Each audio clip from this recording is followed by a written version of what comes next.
मैंने अंतिम व्यक्ति का नमक खाया है, आज ऋण चुकाने आया हूं। जी, देश के प्रधानमंत्री नरेंद्र मोदी ने आदिवासियों के गढ़ से चुनावी हुंकार भरी। चुनावी हुंकार सिर्फ झारखंड के लिए भरी या सियासी संदेश उन राज्यों की तरफ भी था जहां इस वक्त चुनाव अपने शबाब पर है? 5 राज्य। दरअसल देश के प्रधानमंत्री नरेंद्र मोदी 7200 करोड़ रुपए की परियोजनाओं का उद्घाटन और शिलान्यास करने के लिए झारखंड पहुंचे। पीएम मोदी ने रांची में भगवान बिरसा मुंडा मेमोरियल पार्क के साथ साथ स्वतंत्रता सेनानी संग्रहालय का भी दौरा किया। पीएम मोदी ने कहा कि अटल जी ने आदिवासियों के लिए नया मंत्रालय बनाया था। मैंने बजट 6 गुना बढ़ाया। पहले की सरकारों ने अपने फायदों के लिए सिर्फ आंकड़ों को जोड़ने का काम किया, हमने तो सभी के जीवन को जोड़ने का काम किया। इस अभियान के लिए द्रौपदी मुर्मू राष्ट्रपति को भी आभार व्यक्त करता हूं। अब इसको लेकर सियासत हो रही है, मसला आदिवासियों से जुड़ा हुआ है और अब पीएम के दौरे पर निशाने साध रहा है विपक्ष। जेएमएम और कांग्रेस दोनों पीएम के दौरे पर सियासी दंगल शुरू कर चुके हैं। भले ही पीएम के साथ मंच पर हेमंत सोरेन सूबे के मुख्यमंत्री मौजूद थे, मगर अब उनके दौरे के बाद कांग्रेस कैसे वार कर रही है उसका भी जिक्र करेंगे। लेकिन पहले पीएम मोदी के कुछ बयान आपको सुनाते हैं, अपने मेहमानों की तरफ रुख करेंगे और सियासत का पैमाना वो भी आपको दिखाएंगे। लेकिन पहले सुनिए पीएम क्या कुछ कह रहे हैं। राष्ट्रीय गौरव दिवस की बहुत बहुत बधाई देता हूं, अपनी शुभकामनाएं देता हूं और देश के सैकड़ों स्थानों पर देश के सभी वरिष्ठ जन आज झारखंड का स्थापना दिवस भी मना रहे हैं। अटल जी के प्रयास से ही इस राज्य का गठन हुआ था। देश को, विशेषकर झारखंड को अभी 50,000 करोड़ रुपए की अलग अलग योजनाओं का उपहार मिला है। मैं अटल जी की सरकार थी जिसने आदिवासी समाज के लिए अलग मंत्रालय बनाया, अलग से बजट बनाया। हमारी सरकार के दौरान अब आदिवासी कल्याण का बजट पहले के मुकाबले 6 गुना तक बढ़ चुका है। पीएम जनमन योजना का नाम रखा है पीएम जनमन। पीएम जनमन यानी पीएम जनजाति आदिवासी न्याय महाअभियान। इसके तहत अब हमारी सरकार उन आदिवासी भाई बहनों तक पहुंचेगी जिन तक अभी नहीं पहुंचा गया। देश के 22,000 से ज्यादा गांवों में रह रहे ऐसे 75 जनजातियां, वो 75 जनजातीय समुदाय की, प्रिमिटिव ट्राइब्स की पहचान हमारी सरकार ने की है। जैसे पिछड़ों में भी अति पिछड़े होते हैं, वैसे ही ये आदिवासियों में भी सबसे पीछे रह गए आदिवासी है। देश में इनकी संख्या लाखों में है। इन सबसे पिछड़े आदिवासियों को मूल सुविधाएं भी नहीं मिली हैं, आजादी के 75 साल के बाद भी नहीं मिली है। इस आदिवासी समाज के लोगों को कभी पक्का मकान नहीं मिला। इनकी कई कई पीढ़ियां में बच्चों ने स्कूल तक देखा नहीं है। इस समाज के लोगों के कौशल विकास पर ध्यान नहीं दिया गया, इसलिए अब इन जनजातियों तक भारत सरकार विशेष अभियान चलाकर पहुंचने वाली है। आज भी बहुत से राज्यों में कई गरीब हैं जिनके पास योजनाओं की पर्याप्त जानकारी नहीं है। कई ऐसे भी गरीब हैं जो योजनाओं का लाभ लेने के लिए भाग दौड़ करने में सक्षम नहीं है। आखिर कब तक हम उन्हें उनके हाल पर छोड़े रहेंगे? इसी दर्द में से, इसी पीड़ा में से, इसी संवेदना में से ये एक सोच निर्माण हुई है। आज झारखंड में रेलवे इंफ्रास्ट्रक्चर और कनेक्टिविटी के विस्तार के तहत कई रेल परियोजनाओं को शुरू किया गया है। जहां पीएम झारखंड में अपनी उपलब्धियों को गिनवा रहे थे, अपनी सरकार की कामयाबी का जिक्र कर रहे थे, वहीं दूसरी तरफ विपक्ष उन पर सियासी तीर छोड़ रहा था। कैसे, अब वो भी देखिए और फिर रुक करेंगे मेहमानों की तरफ। मेहमान हमारे साथ जुड़ चुके हैं, लेकिन पहले देखिए विपक्ष ने कैसे सियासी तीर छोड़े। ने कहा है कि आंधी चली है और कांग्रेस की तंबू उखड़ने वाली है। प्रधानमंत्री जी को बताना चाहता हूं कि गांधी की आंधी ऐसी चली है कि आप सीधे भगवान बिरसा मुंडा के जन्मस्थली में आकर के गिरे हैं और आपको भगवान बिरसा मुंडा से माफी मांगने को कांग्रेस पार्टी ने मजबूर कर दिया है। जिस तरह से 4 सालों में हमारी सरकार ने काम किया है, हम ये कह सकते हैं कि जो 14-15 वर्षों में भारतीय जनता पार्टी की सरकार रही वो नहीं कर पाई और उन्हीं चीजों को की माफी मांगने के लिए आज प्रधानमंत्री जी पहुंचे हैं। जब भी भारतीय जनता पार्टी के मंत्री प्रधानमंत्री आते हैं, नई नई चीजों की घोषणा करके चले जाते हैं। मुझे वो दिन भी याद है कि 2017 में शायद अमित शाह जी आए थे और उन्होंने कहे थे कि शहीद ग्राम विकास योजना का हम शुरुआत करेंगे। ये बिरसा मुंडा की धरती से 2017 से आज हो गया 2023 का अंत होने चला, लेकिन अभी तक। और आज हम कहना चाहते हैं कि अगर वो आए हैं, मैंने उनको स्वागत किया है झारखंड की धरती पर। सरना कोड जो यहाँ के लोगों को मांग है और विधानसभा से पारित करके उसको भेजने के काम झारखंड सरकार ने किया है, लेकिन अगर आज के दिन में उनको ये सौगात झारखंड वासियों को देनी चाहिए था। ये मेरा अपना विचार, अपना ख्याल है। जब अगल बगल में चुनाव की डंका बज जाती है, तब देखते हैं कि उसके बगल में राज्य में जाकर माननीय प्रधानमंत्री वहां के वोट को प्रभावित करने के लिए यही काम करते हैं। आज हमारे बगल में कौन राज्य है? छत्तीसगढ़ है। छत्तीसगढ़ में अभी चुनाव बाकी है और बगल से हम मैसेज देने की काम करते हैं।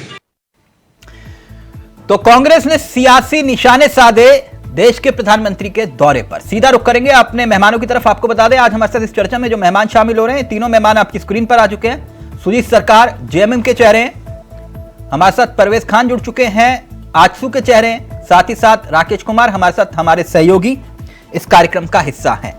तो सबसे पहले सुजीत जी, चर्चा की शुरुआत आपसे करते हैं। कैसा लगा पीएम का भाषण? देखिए, माननीय देश के प्रधानमंत्री हैं, उनका सम्मान है, लेकिन ये तो भारत का दुर्भाग्य है कि उनका भाषण जो है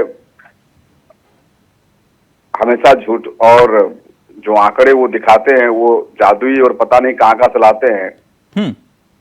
तो उनके भाषण पे झारखंड के लिए, झारखंड के शहीदों के लिए, यहाँ के आदिवासियों के लिए, यहाँ के मूलवासियों के लिए वैसा कुछ भी नहीं था। बस एक माइंड वॉश करने का वो उनका जो हमेशा रहता है, हाँ, उनका वो फेरा था। अच्छा, तो भाषण में कुछ नहीं था तो तालियां तो सीएम साहब भी बजा रहे थे।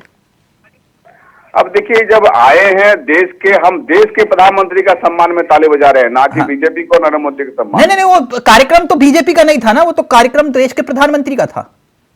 लेकिन जो 5 राज्यों में चुनाव हो रही है, उनका भाषण को अगर आप गौर करेंगे, हाँ, तिलक जी, तो आपको ये महसूस होगा कि वो जिस हिसाब से जिस लहजे से वो बात कर रहे थे, पूरा का पूरा उस चुनाव वो जो है प्रभावित करने का वो काम कर रहे थे। अच्छा। वो झारखंड के लिए नहीं आए थे। हाँ, तो यानी आप ये एक तरफ कह रहे हो कि देश के प्रधानमंत्री दूसरे राज्यों में जाकर भी दूसरे राज्यों के चुनाव को प्रभावित करने की काबिलियत रखते हैं। हमें नहीं, प्रभावित करने के लिए नहीं। हाँ, क्योंकि वहां अगर वो जाएंगे तो उनका विरोध होगा।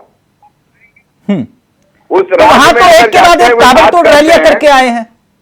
कहाँ रैली करके आए? आप बता दीजिए किस किस जगह पर रैली करके वो आए हैं? नहीं, मध्य प्रदेश, छत्तीसगढ़, राजस्थान, तीनों राज्यों में रैली की है। देखिए, छिटपुट कहीं किए होंगे, लेकिन अच्छा, छिटपुट की है। कितने किए हैं? जिस हिसाब से पहले वो करते थे। अच्छा, यानी कुल मिला के देश के प्रधानमंत्री का आना झारखंड में आपको अच्छा नहीं लगा? अगर वो यहाँ सरना धर्मकोड लागू करते तो अच्छा लगता, अगर वो पिछड़े का आरक्षण को बढ़ाते तो अच्छा लगता, अगर यहाँ पर वो और जो राज्य की जो गाड़ी कमाई की जो पैसा है, जीएसटी का पैसा वो काट कर रखे हुए अगर उनको देने की घोषणा करता तो अच्छा लगता। ठीक, तो देश के प्रधानमंत्री से मुख्यमंत्री जी ने भी गुजारिश की होगी इन सब मुद्दों को लेकर? कई दफा किए। कुछ ज्ञापन या कुछ इस तरह का? प्रधानमंत्री जी महाढीठ आदमी है और फेंको आदमी है। अच्छा अच्छा, और वो कौन था जिसने कहा था 5 लाख रोजगार वरना राजनीति से संन्यास? देहाती में वो कहावत है। सुजीत जी, मैं आजसू के पास जाऊं, आपने अपनी बात बोल दी, आपने कहा ये फेंकू है, वो कौन था जिसने कहा था 5 लाख रोजगार वरना राजनीति से संन्यास? कोई था फेंकू? 5 लाख रोजगार वरना राजनीति से संन्यास, आप उस बात को समझे। हाँ, समझाइए। जिस तरह से अमित शाह जी ने कहा था कि ये 2 करोड़ का जो नौकरी का बात वो चुनावी जुमला था। हाँ, तो हमारा चुनावी जुमला नहीं था। हाँ, तो आपने मतलब लोगों को पकड़ पकड़ के नौकरी दी है? जी नहीं, अब देखिए क्या हो रहा है। सारा हाईकोर्ट का मामला जो बीजेपी सरकार के कार्यकाल में लड़का हुआ था, जेपीसी की नियुक्ति में बहाली में, ओहो, तो मतलब कोर्ट की वजह से नौकरी नहीं दे पा रहे आप? अच्छा, ठीक है, समझ गए। हम कोई भी नीति बनाते हैं, कोई भी नौकरी का वैकेंसी निकालते हैं तो ये आरएसएस और बीजेपी के लोग। ठीक है, आज दौरे पर रहते हैं, नौकरी पर हम लोग जो है सीरीज चला चुके हैं, और मैं अपने सहयोगी मेरे बैठे हुए हैं जिन्होंने इस सीरीज को बहुत लंबे अरसे तक चलाया था। राकेश जी, दोबारा से शुरू करिए। ठीक, परवेज खान साहब ये कह रहे हैं कि पीएम आए क्योंकि जहां चुनाव हो रहा है वहां प्रचार नहीं कर पा रहे थे, इसलिए वो आए झारखंड की धरती पर। आप सहयोगी हैं, बताइए। नमस्कार, और आपके सभी दर्शकों को राष्ट्रीय स्थापना दिवस और बिरसा मुंडा की जयंती की मुबारकबाद जी। देखिए, ये कल भी हम लोग इंडिया वॉइस में हम लोग बैठे थे और इनके सहयोगी दल के लोग थे। मैंने पहले भी कहा था कि राज्य में अगर माननीय प्रधानमंत्री अगर आते हैं तो उनका स्वागत होना चाहिए, ना कि सियासत होना चाहिए। क्योंकि प्रधानमंत्री का अगर किसी देश के प्रधानमंत्री का अगर किसी के राज्य में अगर कदम पड़ता है तो उसमें प्रधानमंत्री उस राज्य को सौगाती देते हैं।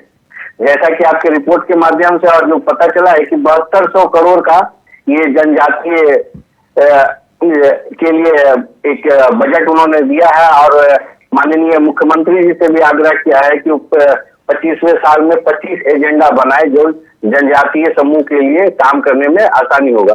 और इस पे भी अगर कोई सत्ता जी तो कुछ और सौगात मांग रहे हैं, वो कह रहे हैं कि सरना कोट का है, यही कह रहे हो ना सुनील जी? तो अगर उनको राजनीति करना चाहिए, आप सौगात जो दे रहे हैं आप उसको रिसीव कीजिए, लेकिन अगर राजनीति करना है तो अगर राजनीति करना है तो आप 6 अक्टूबर का घटना को आप देखिए ना। माननीय मुख्यमंत्री विधानसभा क्षेत्र में तो पहाड़ी जनजाति की 3 महिलाएं पुलिस मर जाते हैं, कीचड़ में फंसे रहते हैं उनकी लाख घंटों तक। हम लोग कहते ना कि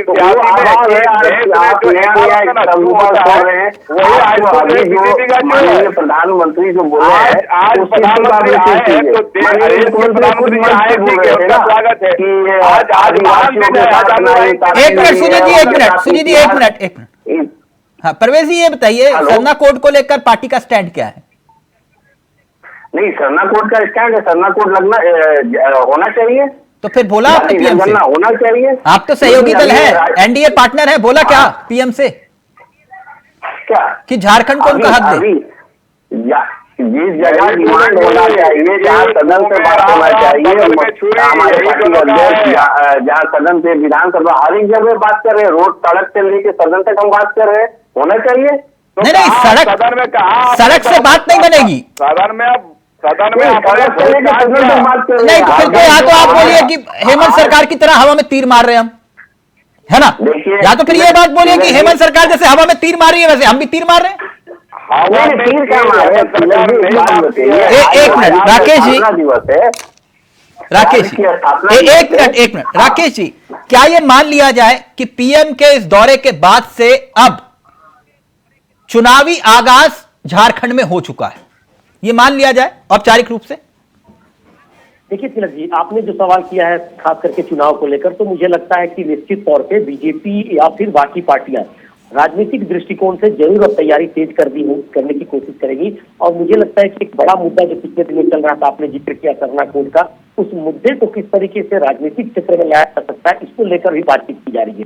और वर्तमान में जो प्रधानमंत्री का दौरा हुआ है, तो कहीं न कहीं एक आदिवासी वोट बैंक की बात आती है, उसको किस तरीके से साधा जाएगा, इस पर तमाम लोग सभी मंथन कर रहे थे। अभी हाल के दिनों में आपने देखा होगा कि प्रदेश अध्यक्ष बीजेपी के बने बाबूलाल मरांडी, उसके पीछे भी कई कारण बताए जाते हैं। हाँ। के दिनों में इस बात की भी चर्चा है कि कांग्रेस में भी आदिवासी नेता को और जिम्मेदारी कर सकती है। और खास करके जेएमएम की बात की जाए और बाकी पार्टियों की बात की जाए तो आदिवासी हित की बात जरूर करते नजर आते हैं। लेकिन वर्तमान में जिस तरीके से हालात राज्य के हैं, उसमें कोई ऐसा बदलाव नहीं आया है जिससे कि लोगों का उत्थान हो सके, आदिवासी खास करके मूलवासियों के उत्थान की चर्चा की जा सके। आपने रोजगार की भी चर्चा की, सारे मसले एक साथ जोड़कर कर देखेंगे तो 23 साल में जो कुछ हुआ है वो राज्य गठन के उद्देश्यों को कहीं भी सार्थक नहीं बनाता है। और ऐसे में प्रधानमंत्री का दौरा हुआ है, कई योजनाओं को लेकर बातचीत की गई है, तो कहीं न कहीं एक उचित जरूर जमी है। लेकिन आने वाले समय में जो चुनाव है, खास करके लोकसभा के और विधानसभा के, दोनों पर असर आने वाले समय में देखने को मिल सकता है। ये जो मसला आदिवासी वोट बैंक का है, और जैसे कि आपने बाबूलाल मरांडी का जिक्र किया, क्या बीजेपी के घर के भीतर सुई वहीं आकर अटक जाती है जो बाबूलाल मरांडी से आगे नहीं बढ़ पाती है, या फिर भाजपा कोई एक नया आदिवासी चेहरा भी तलाश रही है कि जो विकल्प के रूप में देखा जाए? देखिए, इस पर लगातार मंथन चल रहा है। भाजपा के अंदर खाने से जो खबरें आती हैं खास करके, उसमें इस बात का जिक्र जरूर किया जा रहा है कि कौन हो सकता है अगला मुख्यमंत्री, आदिवासी नेता को कैसे सामने लाया जा सकता है। और आपने देखा होगा कि हाल के दिनों में कई मुद्दे ऐसे आए, खास करके रोजगार को लेकर के जो नीति बनाई जानी चाहिए थी, नियोजन नीति, स्थानीय नीति, और खास करके सीएलटी एसपीटी का जो मामला आया, इसके अलावे पेशा कानून को लेकर बातचीत की जा रही थी, ग्राम सभा को लेकर बातचीत की जा रही थी। ये सारे के सारे मुद्दे 5वीं अनुसूची के तहत देखकर जोड़ने से लगता है कि कहीं न कहीं आदिवासियों के हित की जो बात की जानी चाहिए थी शायद नहीं हो पा रही है। राजनीतिक दल पिछले कई वर्षों से इस पर जरूर मंथन कर रहे हैं, लेकिन सारी कुछ चीजें आकर तब सिमट जाती हैं जब कहा जाता है कि सिर्फ वोट बैंक की चर्चा होती है। और वर्तमान में अभी भी कहा जा सकता है कि या तो बीजेपी हो या बाकी दल के नेता हो, वो तमाम लोग इस बात पर जरूर कोशिश कर रहे हैं कि आदिवासियों को कैसे समय करना। ठीक, सुजीत जी इत्तेफाक रखते हैं राकेश जी जो बात कह रहे हैं, मसला सीधा आदिवासी वोट बैंक पर टिका है, और आप भी यही बात कह रहे हैं कि देश के प्रधानमंत्री इसलिए आए क्योंकि उनको आदिवासियों को संदेश देना था, इसी वजह से वो झारखंड आए। मसला वही है ना सुजीत जी? नहीं, मसला वो नहीं है। आदिवासी को क्या समझ, देखिए वो तो चुनाव के समय में ही दिखते हैं वो। हाँ। अगर आज मान लीजिए ये गठबंधन जो हमारा गैर भाजपा शासित जो हमारा गठबंधन की सरकार बनी है, हाँ। अभी 4 साल हमारा पार हुआ है और अभी 1.5 साल आसपास में हमारा बचा हुआ है। तो इससे पहले मोदी जी क्यों नहीं आए? अच्छा, इससे पहले क्यों नहीं आए? उन्होंने वो कश्मीर उठाना, इससे पहले उन्होंने क्यों नहीं आए? हाँ। झारखंड की धरती पे उस समय आते उड़ा तो उनको श्रद्धांजलि देते। हाँ। उनके वंशज को सेंट्रल गवर्नमेंट जो है में नियुक्ति करवाते। परवेज खान क्यों नहीं आए वो पूछ रहे हैं, इससे पहले पीएम? नहीं, अगर भाजपा की गठबंधन राजनीति की बात होनी चाहिए। राज्य की स्थापना का 24वां साल है और आदिवासी भाई आज भी उपेक्षित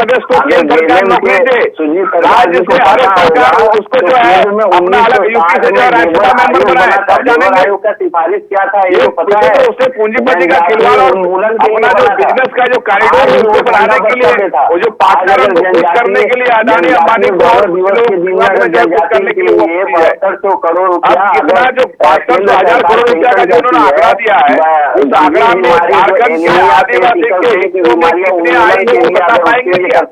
जिसमें कोई आंकड़ा नहीं है। 72,000 करोड़ का माननीय प्रधानमंत्री जी अपने मुंह से बोल रहे हैं, आप कह रहे कि 50,000 करोड़ का हम घोषणा दे रहे हैं झारखंड को। अच्छा एक मिनट सुजीत जी, एक मिनट चलिए ये चैप्टर यहीं क्लोज करेंगे। एक मिनट परवेश जी, आ रहा हूं आपके पास, एक मिनट। इस चैप्टर को यहीं क्लोज करेंगे। बस इतना बता दीजिए कि हेमंत सरकार ने इन 4 सालों में जो 5 उपलब्धियां वो गिनवा दीजिए सर। 5 पहले जो भूखे प्यासा था बाहर में लॉकडाउन में उनको हवा जहाज से लाया, पहला उपलब्धि। क्या सर? जो भूखे प्यासे पूरे देश में लॉकडाउन में मर रहे थे उनको हवा जहाज और रेलवे से लाया। अच्छा, तो जहाज से आए थे और फिर उसके बाद दर की ठोकरें खा रहे थे, वो उपलब्धि आपकी। ठीक, आगे। उसके बाद रोजगार दिया। स्किल मैपिंग होती है, स्किल मैपिंग हुई थी, स्किल मैपिंग होती है, स्किल मैपिंग हुई थी आपके राज्य में, स्किल मैपिंग हुई थी सुजीत जी, हुई थी तो बताइए। आप दूसरी उपलब्धि आगे। इस राज्य को विकास के पहिए पर हर एक दृष्टिकोण से चला। ये हवा में तीर मत मारिए, ये बताइए हमारी उपलब्धि है। दूसरी उपलब्धि बताइए। कितना बता दें, देखिए गरीब दूसरी बताइए ना। गरीब अगर जहाज से लेकर आए आप, और जहाज की कहानी भी अलग है, वो जहाज की कहानी अलग है। जहाज मत बताओ मुझे हवा में कैसे उड़ता है, ये बताओ कि उपलब्धि क्या है। विदेश में गरीब आदिवासी पिछड़े और बेटा नहीं है ना क्यों नहीं रोजगार उनकी मुहैया करा पाए? सुजीत जी नहीं है ना, उपलब्धि गिनवाने को नहीं है ना, कहाँ है? गिनवाइए ना, गिनवाइए। एक मिनट परवेश जी, हर एक परिवार को धोती साड़ी देना। 5 छोड़िए, 4 उपलब्धि गिनवाइए। चलिए, हमने 4 तो बोल दिया। 4 कहाँ बोल दी सर? आपने कहा विकास विकास विकास विकास विकास विकास कहना ही उपलब्धि है, तो फिर 10 बार बोलिए। पहला भारत का, चलिए 3 बता दीजिए। राज्य है 3 उपलब्धि बताइए। राज्य है जहाँ सर्वजन पेंशन योजना के तहत पूरे के पूरे कोई नहीं, सबको पेंशन। अच्छा 3 नहीं, 2 उपलब्धि बता दीजिए। मैं तो बोल रहा हूँ आपको। क्या विकास? विकास आप देख लीजिए। अरे चलिए एक उपलब्धि बता दीजिए। सारे लोगों को पेंशन। अब देखिए 5 से 1 पर आ गया, एक भी नहीं गिनवा रहे आप। एक ही गिनवा दीजिए विकास को छोड़ के। अच्छा, सर्वजन पेंशन योजना जो यूनिवर्सल पेंशन है वो किसका है? सेंट्रल का, पूरे देश में टॉप में रहा वो। और जो आंकड़ा बताते हैं 4 साल में गुजरात को भी रूंध के आया है हेमंत सोरेन के नेतृत्व में झारखंड विकास के पथ में। वो सत्यनारायण की कथा होती है ना सर, जिसमें अंत में बोलते हैं हम तो प्राणियों में सद्भावना हो, विश्व का कल्याण हो, देखिए हम तो हरि अनंत हरि हरि कथा। ठीक, ओके परवेश जी, ये जो मसला सरना कोट का है, आप ऐसा नहीं लगता कि आगे कुआं पीछे खाई? आपके सामने ये स्थिति है, जनता आपसे भी पूछती होगी कि नहीं? क्या जवाब देते हो? आगे कुआं पीछे खाई। हाँ, हमारा लाइन में सरना कोर्ट का डिमांड है, नहीं, डिमांड का मतलब तब होता है जब आप विपक्ष में होते हो, जब सत्ता में होते हो और सत्ता के भागीदार होते हो, मतलब समझ रहे हो ना केंद्र का, तो फिर वहां आप डिमांड नहीं करते।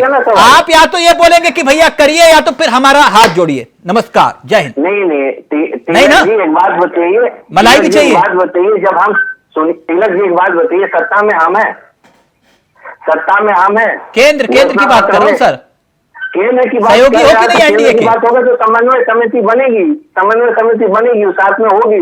अच्छा, तो मतलब भविष्य में देखा जाएगा मामला। पूरे एनडीए झारखंड के मुद्दे को लेकर, संवेदनशील मुद्दे को लेकर देखिए गोल गोल घुमाते हैं, और जो काम करने की मुख्यमंत्री में क्षमता है, जो काम कर रहे हैं उनको जो है बार बार टांग खींचने का, फंसाने का, सरकार घेरने का लोग सजी रचते हैं। आज जो योजनाएं हम यहाँ पर ला रहे हैं, जो नौकरियां दे रहे हैं, बाहर में जो लोगों को पढ़ा रहे हैं, इनको नहीं दिखेगा। हर साल 1 लाख नौकरियां दे रहे हैं। कौन साल नौकरी नियुक्ति पत्र नहीं बांटा गया, बता दीजिए। बोले आज घोषणा पत्र में क्या लिखी हुई थी तो बताइए। निकालते हैं भारतीय जनता पार्टी के लोग, घोषणा पत्र में क्या लिखी हुई थी? नियोजन पे नियुक्ति पे, ये तो बताइए कितना नौकरियां आप दे दी है? ये सरकार सिर्फ और सिर्फ खंभे पे टंगी हुई सरकार है, विज्ञापन के माध्यम से। राकेश जी फाइनल कमेंट आपका। राकेश जी, ये जो आदिवासी नजरिए से जो सियासत का खेल खेला गया झारखंड में वो सबने देखा, और फिर से एक बार देश के प्रधानमंत्री ने मंच से ये याद दिलाने की कोशिश की कि अटल जी ने ही इस राज्य को बनाया। ये जो लकीर खींचने की कोशिश कर रहे थे देश के प्रधानमंत्री, इसके सियासी मायने क्या हैं जल्दी से?